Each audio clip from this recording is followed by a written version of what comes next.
নমস্কার বন্ধুরা, তো চলে আসলাম আবার একটা নতুন রেসিপি নিয়ে, নিরামিষ রেসিপি। তো এখানে দেখো কত ধরনের সবজি কাটা আছে, সিম, বেগুন, টমেটো, এখানে ফুলকপি, আলু, আর এখানে লাউ ডুগা তো কাটা আছে। সুন্দর করে ধুয়ে কেটে নিয়েছি সুন্দর করে। তো দীপা রান্নাঘরে স্বাগত জানাই। আজকে ভিডিওটা শুরু করব। ভালো লাগলে অবশ্যই কমেন্টে জানিও, লাইক শেয়ার সাবস্ক্রাইব করতে একদম ভুলো না বন্ধুরা। তো দেখো আমার ঠাকুমা মা এইভাবেই রান্না করে, এইভাবে খুব ভালো লাগে এই লাউ ডুগাটা এইভাবে বানালে। তো এখানে আমি আগে থেকে কড়াইতে আধা মগ জল দিয়েছি, মানে মোটামুটি একটা মাপ করে জল দিয়েছি। জলটাকে আমি ফুটিয়ে নিব, দিয়ে দিব 3টা চেরা কাঁচা লঙ্কা। এখানে আমি লাউ ডুগো কেটে নিয়েছি, এটা হলো দেশি লাউ, পানি লাউয়ে ডুগো সুন্দর করে কেটে ধুয়ে নিয়েছি। আর এখানে কি কি সবজি কাটা আছে, এখানে বেগুন আছে, শিম আছে, টমেটো আধাটা আছে, এখানে একটা আলু আর ফুলকপি। তো কিভাবে কেমনে রান্না করব আমি এই লাউ ডুগা দিয়ে সবজি দিয়ে, তো দেখতে থাকো বন্ধুরা। তো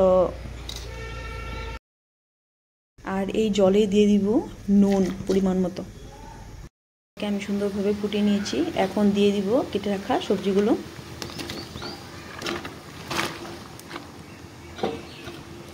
তো সবজিটাকে আমি এভাবে সিদ্ধ করে নেব, একটু 10 মিনিটের মতো আমি ঢাকা চাপা দিয়ে রাখবো। আমি উঠে দেখাচ্ছি।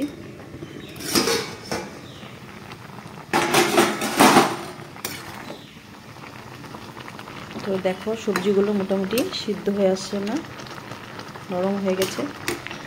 তো এই টাইমে আমি দিয়ে দিব লাউ ডুগা।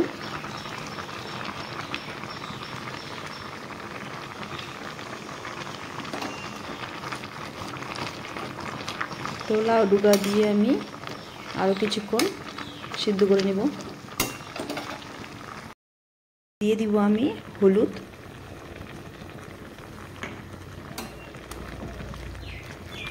তো এখন আমি আরও 10 মিনিটের মতো সিদ্ধ করে নেব লাউ ডুগার সাথে। তো এখানে আমার সবজির সাথে লাউ ডুগা খুবই সুন্দরভাবে সিদ্ধ হয়ে গেছে, দেখো। তো আজকের ভিডিওটা যে যেখান থেকে আমার ভিডিও দেখছো অবশ্যই আমার চ্যানেলটিকে সাবস্ক্রাইব করে পাশে থাকা বেল আইকন প্রেস করে দিও, যাতে আমার ভিডিও আপলোড করার সঙ্গে সঙ্গে তোমার নোটিফিকেশান পেয়ে যাও।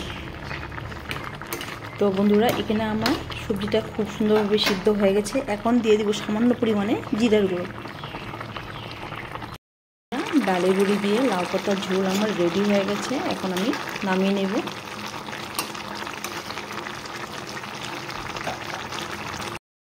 তো এখানে আমি সবজিটা নামিয়ে নিয়েছি, দেখো কতটা কালারফুল হয়েছে। তো এখানে আমি কিছুটা ডালের বড়ি নিয়েছি, দিয়েছি তেল। প্রথমে আমি ডালের বড়িগুলো ভেজে নেব।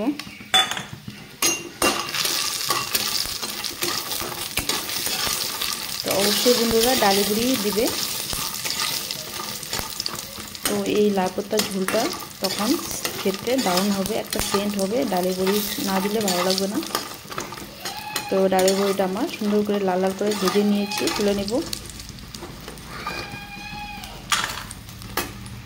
ডালের বড়ি ভাজার তেলে আমি দিয়ে দিব শুকনো লঙ্কা, তেজপাতা,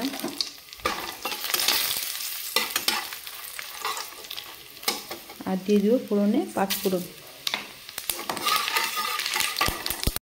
ভাজা হয়ে গেছে, দিয়ে দিব এখন সিদ্ধ করে রাখা সবজি।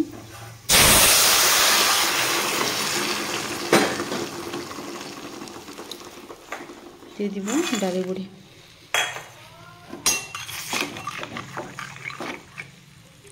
দিব সামান্য পরিমাণে চিনি। তো দেখো আমার লাউ পাতার ঝোল কতটা সুন্দর ও লোভনীয় হয়েছে, গরম ভাতের সাথে একদম জমে যাবে।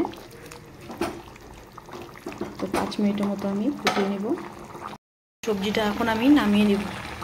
তো নামিয়ে নেওয়া ভাবো মানে, তো বন্ধুরা ভাবছো কি হয়ে গেছে? না, একদম হয়নি। তো দেখতে থাকো বন্ধুরা। আজকে রেসিপি আমার রেডি, দেখো আমি সার্ভ করে নিয়েছি লাউ পাতার ঝোল ডালের বড়ি দিয়ে। খুবই দুর্দান্ত হয় এই গরম ভাতের সাথে। লাউ পাতাতে ওর রেসিপি তো অনেক রকম খেয়েছো, একবার এইভাবে বানিয়ে দেখো। আমার ঠাকুমা মা বানায়, আমার তো খুবই প্রিয়। এই ঝোল রেসিপি।